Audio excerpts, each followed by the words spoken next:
오늘 어린이 주일로 지킵니다. 우리 성도님께서 우리 다음 세대, 우리 가정의 자녀들과 또 후손들, 손자, 손녀들을 위해서 우리가 어떻게 믿음을 하나님 앞에 양육할 것인가 한번 생각해야 되겠습니다.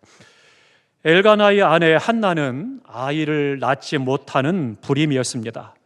그러나 한나는 하나님께 기도해서 사무엘을 낳은 복을 받은 사람입니다. 한나의 기도는 불가능을 가능케 한 위대한 기도였습니다. 기도로 낳은 아들 사무엘은 훗날 사사시대 또 왕정시대를 잇는 이 과도기에서 이스라엘을 잘 이끌어간 정치적인 지도자요 영적인 지도자였습니다. 그 사무엘이 오늘 본문에 보면 한나의 기도와 또 그것을 통해서 그가 세상에 태어나게 되고 하나님 앞에 쓰임받았다는 것을 말씀해 주고 있습니다. 그러면 우리가 오늘 본문 가운데서 사무엘상 1장 가운데서 한나의 기도와 결과에 대해서 말씀을 드리려고 합니다. 첫 번째 우리가 생각해야 될 것은요, 기도로 낳은 아들이다라고 하는 것을 기억해야 합니다. 앞에서 잠시 말씀을 드린 대로 한나는 아이를 낳을 수 없었습니다. 그런데 무엇 때문에 아이를 낳을 수 없느냐? 그 불임의 원인에 대해서는 성경은 기록하고 있지는 않습니다. 그래서 우리가 무엇 때문인가 원인은 알 수 없지만 그러나 분명한 것은 한나가 아이를 낳지 못했다라고 하는 것입니다. 그런데 한나는 그 불가능을 기도로 해결했다는 것이죠. 그 기도로 낳은 아들이 바로 사무엘입니다. 우리가 읽지는 않았지만 사무엘장 1장 10절에 보니까 이렇게 말씀합니다. 한나가 마음이 괴로워서 여호와께 기도하고 통곡하며 그렇게 말씀하죠. 12절에 보니까 그가 여호와 앞에 오래 기도하는 동안에 그렇게 말씀합니다. 15절 끝에 보니까 여호와 앞에 나의 심정을 통한 것뿐이오니 그렇게 말씀하고 있고요.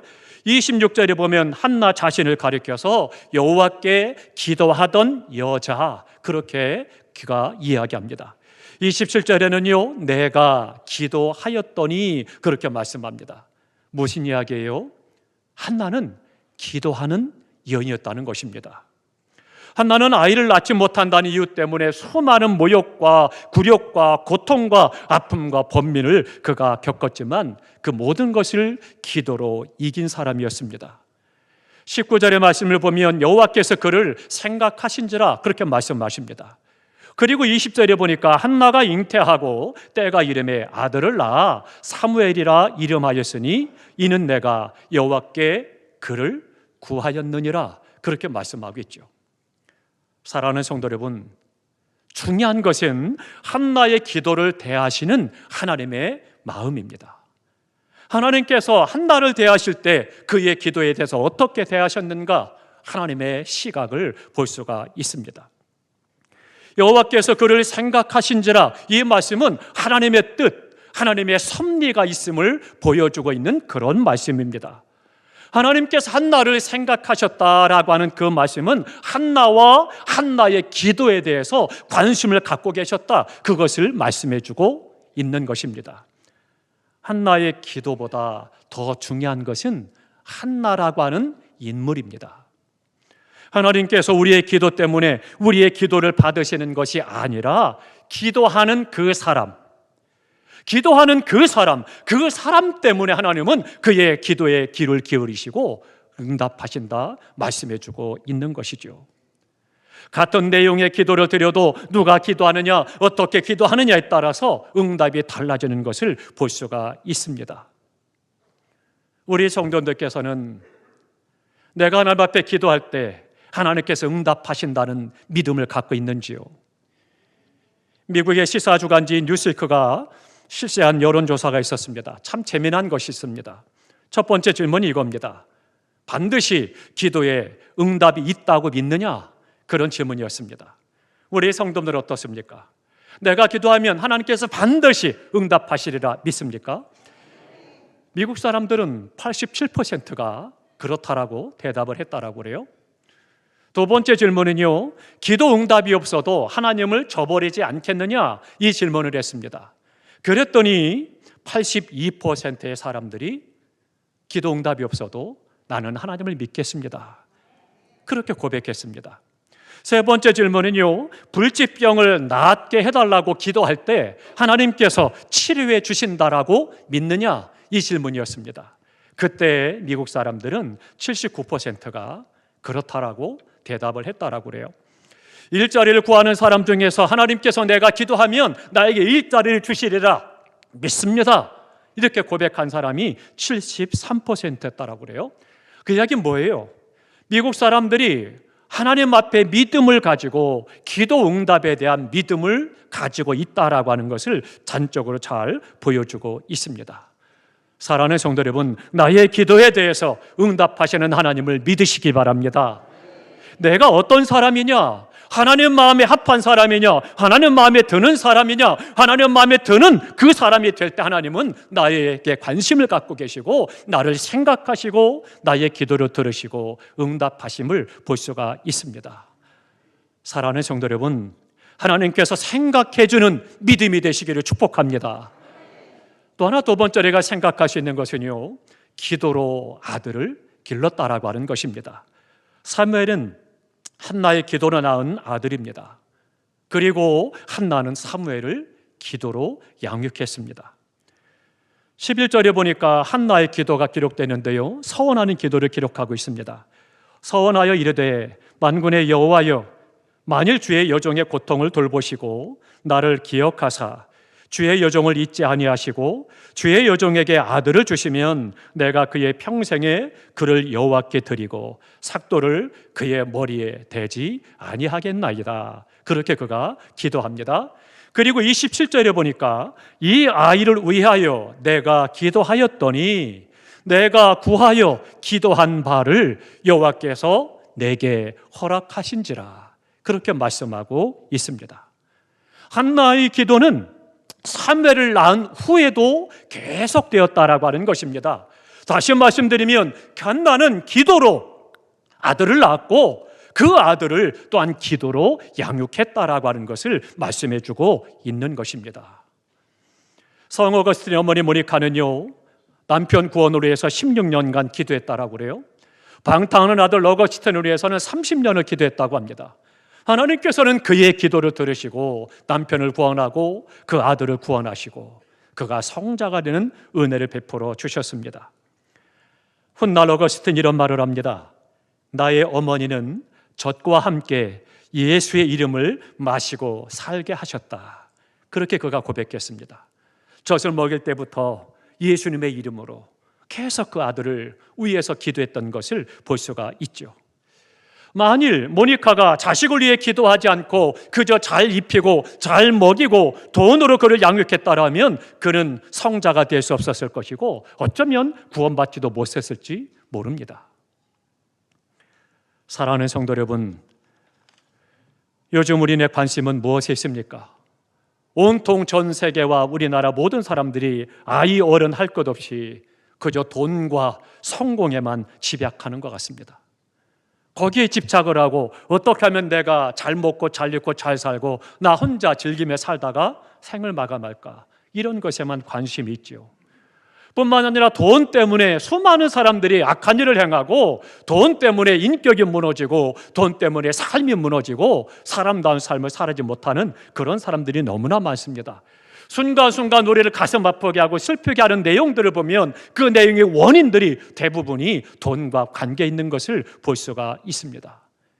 결국은 그의 삶이 무너지고 인격이 무너지고 사람이 무너지니까 어떻게 되겠어요? 그것 때문에 점점 더 삶이 피폐해지고 또 많은 사람을 향해서 공격하게 되고 자신의 생명을 버리는 일까지도 일어나게 되죠. 자녀 입장에서 보면 가난한 부모보다는 돈 많은 부모가 좋긴 하겠죠. 부모 입장에서 보면 밥도 제대로 먹지 못하는 자녀보다는 돈 잘 벌고 성공한 자녀를 두는 것이 더 좋겠죠. 그러나 그것이 성공이나 행복은 아니다라고 하는 것입니다. 영국에서 노인이 4번이나 복권에 당첨됐다고 합니다. 참 대단한 거죠. 세상으로 볼 땐 정말 부러운 일입니다. 당첨이 되니까 남편이 갑자기 일을 하지 않기 시작을 했습니다. 그리고는 놀고 먹고 그 시작을 하게 되면 나중에는 결국은 바람을 피고 문제가 됐습니다. 그래서는 이혼을 했다라고 그래요. 두 번째 결혼을 했습니다. 결혼하고 났더니 다시 당첨이 된 돈을 가지고 남편에게 아주 고급 스포츠카를 사줬다고 그래요. 그랬더니 그걸 타고 다니면서 여행을 다니고 놀러 다니다가 어느 날 교통사고가 나서 그래서는 생명을 잃고 말았습니다. 하루아침에 또한 과부가 된 거죠. 세 번째 결혼했다고 합니다. 돈만 보고 결혼한 남편은 결국 술과 도박에 빠져서 생활을 하고 가정이 아니라서 또다시 이혼을 하게 됐습니다. 네 번째 결혼했습니다. 돈도 다 씁니다. 이제는 주위에 친척도 없습니다. 친구도 없습니다. 집도 절도 없는 그런 신사가 되고 말았다고 합니다. 그런데요, 이 여인이 받은 복권의 액수가 놀라지 마십시오. 자그만치 100억이라고 합니다. 우리 성도들 별로 안 놀라시네요. 100억이랍니다. 그런데 그 많은 돈을 줬더니 잘 먹고 잘 입고 잘 사는 것이 아니라 그것 때문에 가정이 파탄되어지고 그것 때문에 고통을 당하고 폐가 망신하고 자기의 삶도 피폐해지고 황폐해진 그런 삶을 살았다는 거죠. 행복은 돈으로 결정되는 것이 아닙니다. 자녀는 돈으로 가르치는 것이 아닙니다. 물론 돈이 필요하면 좋겠습니다. 그러나 돈만을 가지고 키운 자녀들은 그는 참된 행복을 알지 못하고 사람을 알지 못하고 어떻게 살지를 알지 못하고 이기적이고 자기만 알고 돈에 매여 살고 돈이 있으면 좋고 없으면 불행한 고통스러운 삶을 살아가게 됩니다. 하지만 자녀를 기도로 키우면 그 자녀는 하나님의 사람이 되는 것입니다. 하나님을 경외하는 그 자녀는 하나님의 사랑을 받고 하나님이 늘 생각해주는 사람이 됨으로 말미암아 그의 삶이 복된 것이고 사람다운 삶을 살아가는 것이고 하나님께는 영광이 되고 나라를 위해서 다른 사람을 위해서 일하는 자가 되는 것이고 건강한 사회인으로 살아갈 수가 있는 것이죠. 사랑하는 성도 여러분, 자녀를 위해서 기도하기를 쉬지 마시기 바랍니다. 자녀를 위해서 기도로 양육할 때 그 자녀가 믿음의 본이 되어지고 그 안에 하나님 앞에 영광 돌리고 많은 사람을 도와주고 세워주는 사람으로 살아가게 되는 거죠. 마지막 또 하나 우리에게 생각할 것은 하나님께 아들을 바쳤다는 것입니다. 28절에 보니까 그러므로 나도 그를 여호와께 드리되 그의 평생을 여호와께 드리나이다 하고 그가 거기서 여호와께 경배하니라 그렇게 말씀하고 있습니다. 그러면 한나에게 이 사무엘은 어떤 존재입니까? 아이를 낳지 못해서 수많은 모욕을 당하고 조롱을 당하고 고난을 당하고 어려움을 당하고 무시를 당하고 이루 말할 수 없는 고통에 처했습니다. 그것은 이미 우리 조상도 조선시대에 마찬가지로 연애 시집을 가서 대를 짓지 못하고 아이를 낳지 못하면 당했던 것과 똑같은 거죠. 그런 어려움을 당하다가 그가 하나님 앞에 기도하고 하나님의 은혜로 말미암아 귀한 생명 아들 사무엘을 낳았어요. 그 귀한 아들 눈에 넣어도 아프지 않고 어디 내놓을 수 없는 그런 귀한 아들, 그 아들을 하나님께 그가 바쳤다는 겁니다. 한나에게는 소망이요 기대요 분신이요 사랑이었던 그 아들을 하나님 앞에 그는 드렸다라고 하는 거죠. 왜 그랬을까요? 이유는 간단합니다. 내가 양육하는 것보다 하나님께서 양육하는 것이 더 유익하다라고 그는 판단했고 이 믿음이 있었기 때문입니다. 그리고 하나님 앞에 약속했기 때문이죠. 그렇기 때문에 바울은 이야기합니다. 에베소서 6장 4절에 보니까 주의 교훈과 훈계로 양육하라 그렇게 말씀하고 있습니다. 신앙이 죽으면 영혼이 죽는 것입니다. 영혼이 죽으면 모든 것이 다 끝나는 것입니다. 자녀의 신앙을 위해서 부모가 기도하고 믿음으로 양육해야 합니다. 그것은 무릎 꿇고 앉아. 성경은 창세기부터 계시록까지 66권이야. 기도는 하나님을 찬양하고 회개기도하고 간구하고 예수 이름으로 기도하는 거야. 이렇게 가르쳐서 되는 것이 아닙니다. 신앙은 본을 보여야 되는 겁니다. 부모가 힘들 때 하나님 앞에 엎드려 기도하고 어려울 때 기도하고 즐겁고 평안할 때 찬송하고 말씀대로 살려고 몸부림치고 그 안에서 행할 때에 자녀들이 그 모습을 보면서 신앙이 자리 잡게 되고 신앙을 유산으로 물려받게 되고 하나님의 사람들로 세워지게 된다라고 하는 거죠. 사랑하는 성도 여러분, 기도로 양육하고 신앙의 유산을 물려주는 부모가 되시기를 주님의 이름으로 축원합니다. 기도로 양육받은 자녀, 하나님께서 그를 생각해 주실 것이고 하나님이 생각하는 그 자녀, 그가 이 땅에서 복된 자가 되어 하나님께는 영광이 되고 이 땅에서 형통한 삶을 살아가게 될 것이고, 혼자만이 아니라 사회를 건강하게 하고 많은 사람을 도와주고 세워주는 사람으로 살아갈 수가 있는 것입니다. 우리 자손들이 이 믿음으로 양육받아서 하나님의 사람들로 세워지고 또 그들의 가는 길이 형통하시기를 주님의 이름으로 축원합니다. 기도하겠습니다.